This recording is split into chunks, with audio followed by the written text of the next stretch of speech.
पेनाची nib या चिन्हासमोरील button दाबून संभाजीराजेंच्या स्वराज्य पक्षाला विजयी करा.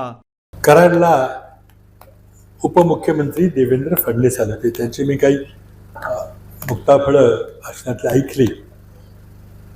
मी देवेंद्र फडणवीस एक सुसंस्कृत राजकारणी आहेत असा माझा समज होता, पण तो गैरसमज होता असं मला आज कळलं.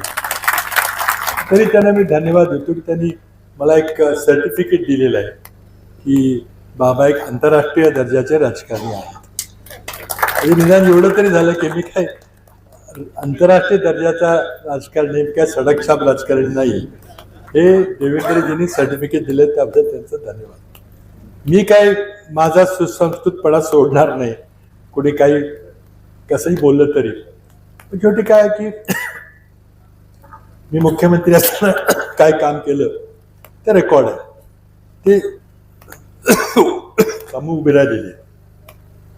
आता सरकार भारतीय जनता पक्षाचं आहे, दिल्लीत आहे, महाराष्ट्रात आहे. कराडच्या नगरपालिकेच्या नगराध्यक्ष गेल्या 7 वर्षापासून भारतीय जनता पक्षाचं आहे. त्यांनी काय काय विकासाचे दिवे लावलेत हे खरं म्हणजे सांगितलं पाहिजे. दक्षिण कराडमध्ये गेल्या 10 वर्षामध्ये किती कामं झाली. लोकसभा निवडणुकीचा निकाल धक्कादायक निकाल लागला. महाराष्ट्राच्या जनतेनं जे रिपोर्ट कार्ड असते, एखाद्या विद्यार्थ्याचं रिपोर्ट कार्ड असतं त्यावर मग परीक्षा पास का फेल लिहिले गेले.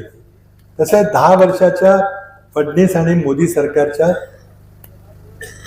या कार्यकालावर महाराष्ट्राच्या जनतेनं रिपोर्ट कार्डमध्ये फेल म्हणून लिहिलेलं आहे, नापास केलेलं आहे. म्हणूनच लोकसभेला महाविकास आघाडीच्या आमच्या आघाडीच्या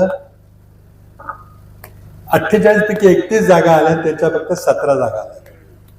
त्याच्यापेक्षा आणखी लोकांनी हे सरकार नाकारलेल्याचा आणखी पुरावा कुठला पाहिजे. आणि आता त्याचीच पुनरावृत्ती विधानसभेत होणार आहे.